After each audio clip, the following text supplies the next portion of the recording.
Hello दोस्तों, आपका स्वागत है हमारे चैनल जीके मास्टर में। और आज हम लोग बात करेंगे बिहार के शिक्षा मंत्री और बिहार के एसीएस शिक्षा विभाग के डॉक्टर ए सिद्धार्थ के द्वारा कल एसके मेमोरियल हॉल पटना में प्रेस कॉन्फ्रेंस किया गया और शिक्षकों को सम्मानित किया गया।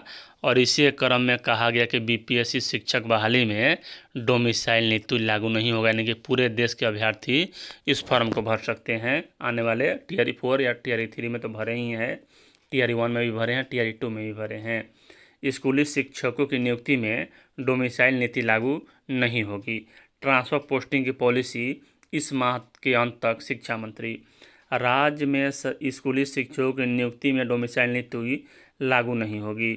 शिक्षकों के ट्रांसफर पॉलिसी की नीति इस माह के अंत तक तैयार हो जाएगी। स्कूल टाइमिंग पर भी जल्द निर्णय होगा। एक घोषणा शिक्षा मंत्री सुनील कुमार ने यहाँ गुरुवार को शिक्षक दिवस पर आयोजित राजकीय समारोह में की। राजकीय समारोह का आयोजन स्थानीय श्री कृष्ण मेमोरियल हॉल में किया गया था। राज्य में स्कूली शिक्षा के क्षेत्र में उत्कृष्ट योगदान के लिए 41 शिक्षकों को शिक्षा मंत्री सुनील कुमार ने सम्मानित किया। दूसरी ओर यहाँ नई दिल्ली में विज्ञान भवन राष्ट्रीय शिक्षक पुरस्कार से देश भर के जिन 50 शिक्षकों को राष्ट्रपति के हाथों पुरस्कृत किया गया, उनमें बिहार के 2 शिक्षक भी शामिल थे। शिक्षा मंत्री सुनील कुमार ने श्री कृष्ण मेमोरियल हॉल में आयोजित राजकीय समारोह में शिक्षक कल्याण कोष में सर्वाधिक राशि से यहाँ योगदान देने वाले 3 जिला के जिला पदाधिकारियों को सम्मानित किया। समारोह को संबोधित करते हुए शिक्षा मंत्री सुनील कुमार ने कहा कि राज्य के सरकारी स्कूलों में पढ़ने वाले गुणवत्तापूर्ण कि शिक्षा देने के लिए शिक्षकों की नियुक्ति में देश के दूसरे राज्यों के योग्य अभ्यर्थियों को भी शामिल करने का राज्य सरकार ने निर्णय लिया था। इस निर्णय के तहत राज्य में होने वाली शिक्षकों की नियुक्ति में देश के दूसरे राज्य के योग्यताधारी अभ्यर्थी शामिल हो रहे हैं।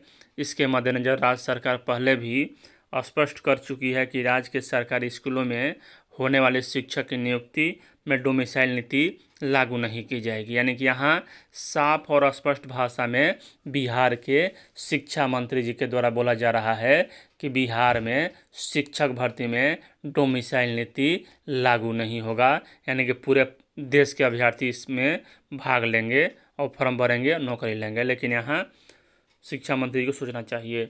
शिक्षा मंत्री सुनील कुमार ने शिक्षकों से कहा कि ट्रांसफर पोस्टिंग के मामले में इस माह के अंत तक प्रस्तावित पॉलिसी बनकर तैयार हो जाएगी।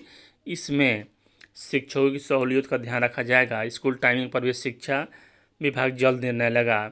स्कूल टाइमिंग पर मुख्यमंत्री नीतीश कुमार से वे बात करने वाले हैं। अभी 6 महीने से बात ही कर रहे हैं, उसके बाद ही इस मामले में शिक्षा विभाग का निर्णय होगा।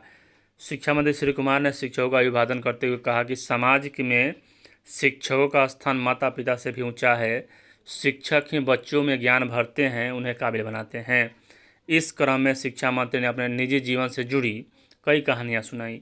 शिक्षकों को उन्होंने कहा कि एपीजे अब्दुल कलाम से जुड़ी वह कहानी भी सुनाई। वह पटना के एसएसपी थे और कलाम पटना आए थे। शिक्षा मंत्री ने शिक्षकों का आह्वान किया कि बच्चों में आदर्श भरने के लिए उन्हें छोटी छोटी बातों का ध्यान रखा जाना चाहिए, इसलिए कि बच्चे शिक्षक से ही सीखते हैं और अनुसरण करते हैं। शिक्षा विभाग के अपर मुख्य सचिव डॉक्टर ए सिद्धार्थ ने शिक्षकों से रूबरू होते हुए कहा कि राज्य सरकार शिक्षकों की तमाम समस्याओं का निराकरण करने की दिशा में अब शिक्षकों को चाहिए कि पूरी तरह से बच्चों को गुणवत्तापूर्ण शिक्षा प्रदान करें। शिक्षकों की उपस्थिति नियमित होने पर उन्हें संतोष व्यक्त किया। प्राथमिक शिक्षा निदेशक मिथिलेश मिश्र ने आयोजन के औचित्य की चर्चा करते हुए बच्चों के चरित्र में शिक्षकों की भूमिका का यहाँ कि निर्माण करने वाले होते हैं शिक्षक। तो देखिए यहाँ सबसे स्पष्ट बात यहाँ यह है कि बिहार में शिक्षक भर्ती में डोमिसाइल नीति लागू नहीं होगा अभी तक के मुताबिक। और ट्रांसफ़र पोस्टिंग की बात रही तो इस महीने के अंत तक रिपोर्ट आ जाएगा। अक्टूबर से ट्रांसफ़र पोस्टिंग शुरू हो जाएगा। वीडियो देखने के लिए धन्यवाद।